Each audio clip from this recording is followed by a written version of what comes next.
Монгол Ардын намын ээлжид Бах хурлын 4-р уралдаан явагдаж байна.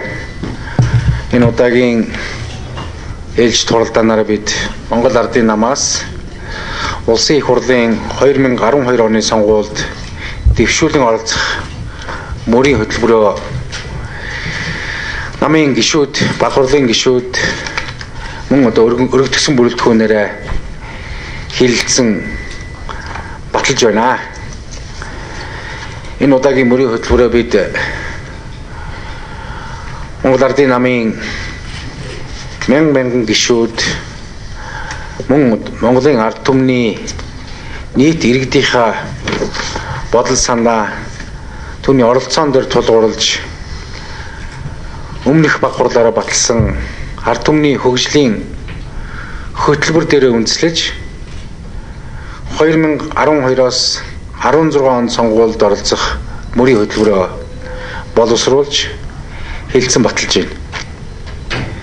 Мөн энэ Бах хурлаар бид өнгөрсөн 4 жилийн хугацаанд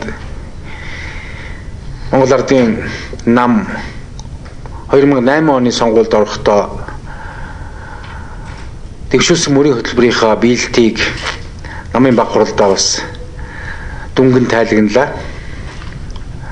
Товчоор хэлэх юм бол Монгол Ардын нам Монголын ард түмэнд өнгөрсөн 4 жилийн хугацаанд хэлсэн амандаа хүрсэн, хийсэн ажилтай, хэлэх хүүхдээ орж байна гэдгийг нийт мөрийн хөтөлбөрийнхаа гол заалт үндсэн зорилтуудын хүрээнд тодорхой тайлагнаж танилцууллаа. Эдийн засгийн нийгмийн бодлогын хүрээнд бид дэвшүүлсэн зорилттой амжилттай биелүүлж Монгол улсын эдийн засгийг 17.2%-аар өнгөрсөн жил өсгсөн, нэг хүнд ногдох дотоодын нийт бүтээгдэхүүний үйлдвэрлэлийг $4,000 буюу бид мөрийн хөтөлбөрөөр дэвшүүлсэн зорилтоо үндсэнд нь хүргэж энэ оны эцсээр 5,000 хүрэх ийм одоо төсөөлөлтэй байна гэдгээр эдийн засгийн дүгнэлт хийлээ. Ажилгүйдэл ядуурлыг бууруулах томоохон зорилт дэвшүүлсэн. Ажилгүйдлийг бууруулж түүний хувь хэмжээг 7.7% хүргэсэн ийм үр дүн гарч байна. Мөн ажилгүйдэл багассантай холбогдуулж хүн ардын орлого нэмэгдэж ядуурлын түвшин тодорхой хэмжээгээр буусан ийм үзүүлэлт гарч байна. 2008 онд 40% байсан ядуурлын түвшин энэ оны өнөөгийн байдлаар өнгөрсөн оны эцсээр 9.4% бууралттай буюу 29% болж байгаа. 2008 онд 10 хүн тутмын 4 нь ядуурлын түвшинд байна гэж үзсэн бол өнөөдөр 3 болж буурж байгаа нь бол бас тодорхой агц дэвшил гарсан байна гэж үзэж болно. Нөгөө талаасаа ажилгүйдэл ядуурл өнөөдөр алга болчлоо, бүрэн дүрэн шийдэгдлээ гэсэн ийм ойлголт байхгүй. Тийм учраас бид шинээр дэвшүүлж байгаа мөрийн хөтөлбөрөөр ажилгүйдэл ядуурлыг яаж бууруулах, за мөн нийгмээс хүлээлт, нийгмийн хүсэмжил бий болсон нийгмийн баялагын шударга хуваарлт яаж хийгдэх ёстой вэ гэдэг бид үнд суурьа тавьсан асуудлаа тодорхой болгож ярьлаа. Нийгмийн баялагын шударга хуваарлтыг бид хүний хөгжлийн сан байгуулж түүгээр дамжуулан ард иргэдтэй эх орны хишгийг хуваарлах ажлыг 1.5 сая төгрөгийг бэлэн мөнгө болон хувьцааны хэлбэрээр ахмадуудаа бэлэн мөнгөөр мөн ард иргэдтэй хувьцаагаар хүргэх энэ одоо бодлогыг энэ сонгуулийн хугацаанд шийдвэрлэж байгаагаа бас танилцууллаа. Эдгээр хийсэн ажлуудаа тайлбарлахын зэрэгцээ өмнө хүрсэн амжилтаа улам баттгах шийдвэрлэх ёстой эдийн засаг, нийгэм, байгаль орчин, шударга ёсны чиглэлээр засаглалын хүрээнд хийх ёстой томоохон зорилтуудаа бид шинээр дэвшүүлж байгаа мөрийн хөтөлбөрөдөө тунгааж тусгасан байна. Бид шинэ сонгуулийн мөрийн хөтөлбөрөө хүн төвтэй зүүн төвийн намын үзэл баримтлалын хүрээнд хүн ба нийгмийн бодлого, хүн ба байгаль орчин, хүн ба эдийн засгийн хөгжил, хүн ба шударга засаглал гэсэн ийм гол бүрэлдэхүүнтэйгээр мөрийн хөтөлбөрөө боловсруулж хэлэлцүүлж өнөөдөр баталж байна. Мөрийн хөтөлбөрийн дэлгэрэнгүй мөн хураангүйг нийт ард түмэндээ бид танилцуулах учраас та бүгдээс энэ асуултуудыг авч хариулъя гэж бодож байна. Баярлалаа. За баярлалаа. За та бүхэнд намын сонгуулийн мөрийн хөтөлбөртэй холбогдуулаад асуух зүйл юу байна?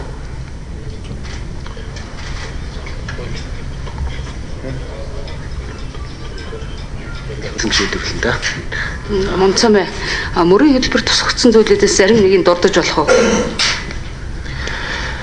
Тэгэхээр ер нь сая би үндсэн санаагаа хэлчлээ. 4 үндсэн чиглэлд оруулж байгаа. Хүн ба нийгмийн бодлого. Тий. Тэгэхээр бол бид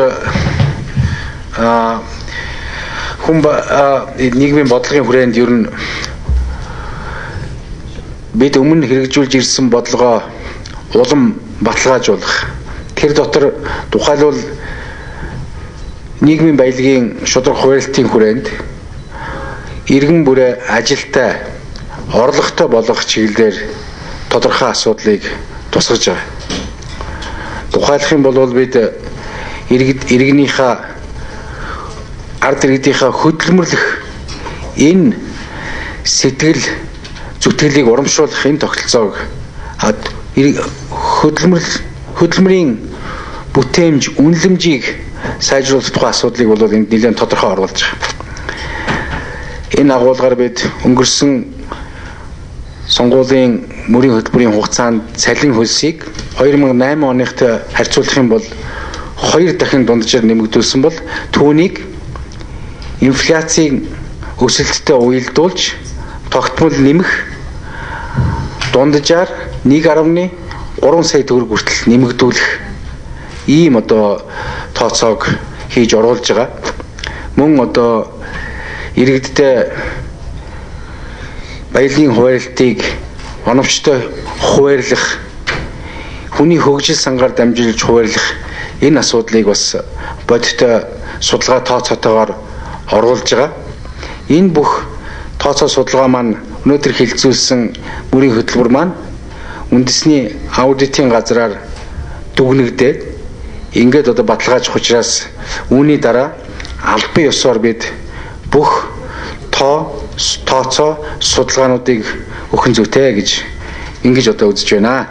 За эдийн засгийн хөгжлийн хувьд бол бид хүрсэн ололт амжилтаа баталгаажуулах, тогтвортой эдийн засгийн өсөлтийн их суурийг бид тавьж чадсанаа тогтвортой хөгжлийн бодлого болгох, Монгол орны өөрийн гэсэн Монголын хөгжлийн загварыг гаргаж тавих, энэ маань хүн байгаль буюу энэ шүтэлцэн дээр тулгуурласан бид эдийн засгийн хөгжлийг тэргуунд нь тавихаасаа илүү үүнийг байгаль их дэлхийнхаа хамгаалах, ашиглахтай зөв уялдуулсан ногоон хөгжлийн энэ бодлого хөгжиж байгаа орны хөгжлийн шин загвар болгож дэвшүүлж байгаа энэ үзэл санааг бас үүнд тусгаж байгаа гэж ингэж хэлж болно.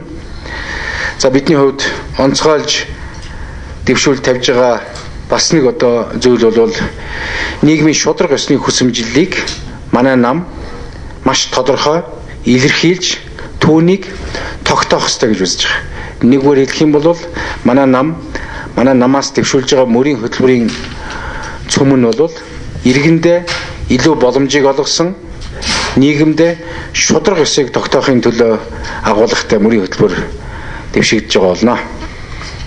Өнөөдөр цалин тэтгэврийн хэмжээ нэмэгдэж байгаа. Хэдийн хувиар нэмэгдсэн бол энэ нэмэгдэл ер нь цаашдаа одоо сонгуулийн өмнө хизээ яг эцсийн байдлаар нэмэгдэх байна. Юу асууж юу? Цалин тэтгэвэр өнөөдрөөс нэмэгдэж байгаа цалинг асууж байна те. За ер нь бол би түрүү хэлжлээ ш. Цалин бол 2008 оны төвшөнтэй харьцуулах юм бол дунджаар 2 дахин нэмэгдсэн байгаа. За мөн одоо цалингийн дундаж төвшин өнөөдрийн байдлаар 5 сарын 1-ээс бид одоо 2 дахь удаагийн нэмэлтээ хийж байгаа шүү дээ. 2 сарын 1, 5 сарын 1-ээр хийсэн байгаа.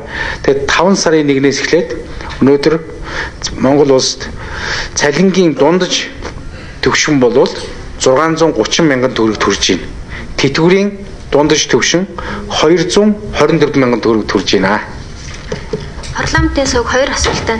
Нэгдүгээр засгийн газрын тэргүүн намын даргын хувьд өмнөх мөрийн хөтөлбөрийн биелэлтэд үнэлэлт өгвөл ямар үнэлэлт өгөх вэ та?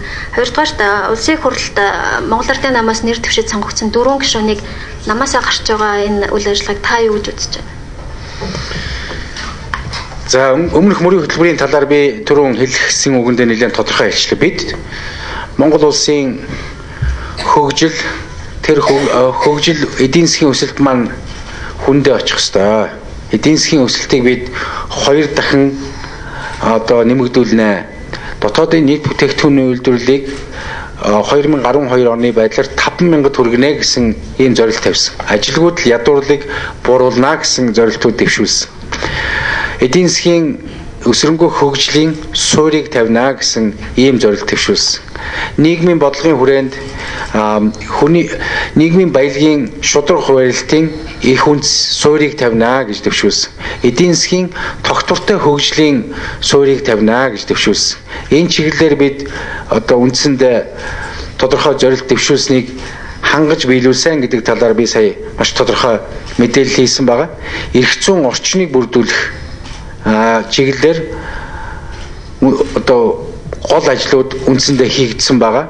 Эдийн засгийн өсөлтийг төвшинг одоо хангах энэ одоо төвшин бол хангагдсан байгаа гэдгийг бас түрүүн хэлсэн байгаа. Тийм учраас бид ер нь бүхэлдээ өнгөрсөн одоо сонгуулийн 2008 оны сонгуулийн мөрийн хөтөлбөр маань үндсэндээ биелэгдэж байна гэдгийг бол би засгийн газрын тэргүүний хувьд хэлэхэд одоо таатай байна. Хувиар хэлж болох уу? Хэдэн хувь? Тэгэхээр энэ дээр бол одоо нарийн хувилах асуудлыг бид бас энэ 5 сард гаргаж тавина. 5 сард бүхэлд нь засгийн газрын харьяа яам агентлагууд мөн одоо аймаг нийслэлийн түвшинд улсын их хурлын болон орон нутгийн сонгуулиудад оролцсон үйл ажиллагааныхаа тайланг тавина. Тийм учраас бид энэ дээр бол тодорхой салбаруудаар хэд хэдэн хувьтай болсон бэ гэдгийг бол бүхэлд нь наривчилж гаргаж өгнө. Бүхэлдээ би сая хэллээ. Дэвшүүл тавьсан томоохон зорилтуудаа эдийн засаг нийгмийн энэ томоохон зорилтуудаа бид бүрэн дүүрэн үндсэндээ хэрэгжүүлж чадсан гэж хэлж байна. Хоёрдугаар дөрөв гишүүн. За ер нь бол одоо бас бүрэн дүүрэн мэдээллийг аваагүй байна. Ер нь Монгол Ардын нам бол маш одоо их өргөн түүхтэй мөн одоо туршлагатай уламжлалтай мөн одоо шинчлэгдэж чаддаг ийм одоо улс төрийн хүчин хамгийн хариуцлагатай. Бидний түүх уламжлалаа хадгалахын зэрэгцээ явуулж байгаа шинжилгээг бол Монголын ард түмэн байнга дэмжиж ирсэн. Түүний нэг илэрхийлэл бол Монгол Ардын нам өөрийн уугуул нэрээс сэргээж Монгол Ардын хувьсгалт нам бол Монгол Ардын намын эхлэл бөгөөд үргэлжил юм аа. Монгол Ардын нам бол Монгол Ардын хувьсгалт намын эхлэл бөгөөд үргэлжил юм аа гэдэг энэ одоо зарчмаар 26 дахь их хурлаасаа бид намын шинжилгээ эхлүүлсэн байна. Үүнийг дэмжиж байгаагийн нэг илэрхийлэл нь бол зөвхөн өнгөрсөн хагас жил гаруй хугацаанд манай намын игнэнд 60 гаруй мянган гишүүд 60-аад мянган гишүүд үндсэндээ наривчилж хэлбэл орсон байна. Дунджаар өдөрт 500 гаруй гишүүн манай намын игнийг сонгон орж байгаа.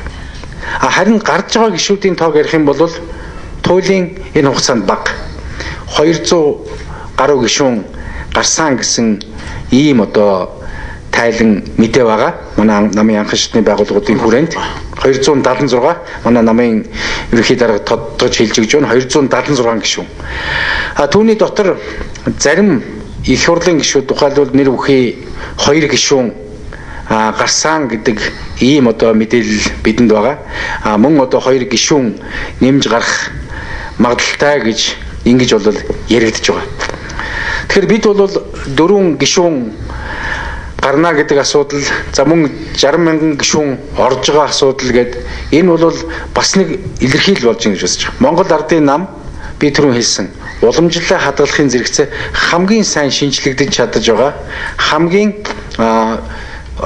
сайн арчлагдсан нам байгаагийн илэрхийлэл энэ мөн гэж бодож байна. Бид нар дотоод арчил маш өндөртэй. Олон 10 мянган гишүүн орж явахын зэрэгцээ 2-3 гишүүн, магадгүй 200 гишүүн гарч байгаа нь бол манай нам тэдний хэмжээнд өргөн арчилтай мөн одоо дотоод энэ өөрчлөлт шинжилгээ тууштай явуулж чадж байгаа ийм улс төрийн намаа гэдгийг илэрхийллээ гэж бодож байна. Тийм учраас бид Монгол Ардын нам өөрийн эхлүүлсэн энэ томоохон нийгэм эдийн засаг улс төрийн хөгжлийн төлөө улс орныхаа тусгаар тогтнолыг баталгаажуулах, улс орныхаа нийгэм эдийн засгийг хөгжүүлэх энэ бодлого, энэ шинжилгээний бодлогоо бол бид эргэлт буцалтгүй тууштай хэрэгжүүлэхийн төлөө байгаа. Тэр жагуулгаар бид засгийн газрын түвшинч тэр хамтарсан засгийн газрын бүрэлдэхүүнээс арчилсан нам гарахад бид бол өмнө тавьсан зорилтыг хүний өөрийн гэж ялгахгүйгээр хийгээд мөн үүнийгээ бүтээгээд явж байгаа ийм одоо нам байгаа. Тийм учраас бид нэр замын дундаас гарч байгаа ханилж яваад гарч байгаа улс төрийн хүчин байна уу? Зарим нэг хувь гишүүд байна уу? Энэ дээр бол бид одоо ямар нэгэн ач холбогдлохгүй бидний ярьдгаар Монгол улсын хөгжлийн түүчээ Монгол Ардын нам байж ирсэн, цаашдч байх болно. Жингийн цуваа явж ил байна гэдэг ийм зүйлийг хэлэх байна. Намын дагуу хэлснээр бас нэмээд хэлэхэд бол манай намын дүрмд бас ийм заалт бий л дээ. Монгол улсын 18 нас хүрсэн иргэн Монгол Ардын намд гишүүнээрээс хүсэлтээ гаргаад гишүүнээр хэлсэж болно. Бас манай намаас хүсэлтээ гараад манай намаас одоо чөлөөлөгдөж болохын заалттай. Тийм учраас одоо хүн өөрийнхөө одоо үзэл бодлын ихтгэл өмчлөөр манай нам бэлсдэг. Ихтгэл өмчл өгөө байнаг бол бас манай намаас одоо гарах сайн дураараа гарах ийм өргөн боломж нээлттэй байгаа. Тэгээ энэ бол тэр Монгол улсын үндсэн хуулиар олгогдсон хүний эрхийнхээ хүрээнд өөрсдөө хувийн одоо асуудлаа шийдэж байгаа асуудлаа л гэж одоо хэлхийг хүсэж байгаа. Тэгээ Монгол Ардын намд бол томоохон шинжилэл явагдаж байгаа та бүхэн маань бүгдээрээ харж анзарч байгаа хэл та. Анзарч байгаа. Тэгээ нэг ухаалтай үнэ хэлсэн үг гэдэг. Аливаа том шинжилгээ хийх бол гэдэг бол сансрын хөлөг дэлхийн татах хүчнээс тасарч гарч байгаатай адилхан асрын хүчийг гаргаж яж, асрын хөөцөлтийг хийж яж тодорхой шинжилгээний одоо үр дүн төрд юм а гэж нэг тийм сайхан үг байдаг. Тийм учраас Ардын нам шинжилэл хийж гэн, Ардын нам авилгалыг хамгаалахгүй, Ардын нам авилгалтаа тэмцэн, Ардын нам шударгаас тогтоохын төлөө явж байгаа энэ хөгжлийн тэмцлийн явцад бас зарим нэг хүмүүс одоо намаас ах ийм зүйл одоо байж болно. Энэ бол одоо ердөө үзэгдлээ гэж ойлгож байгаа шүү гэдгийг бас таахандаа хэлье. Энэ бол та бүхэн маань ч гэсэн одоо ухаалгаар хандж байгаа байх гэж найдаж байна. За баярлалаа. За баярлалаа.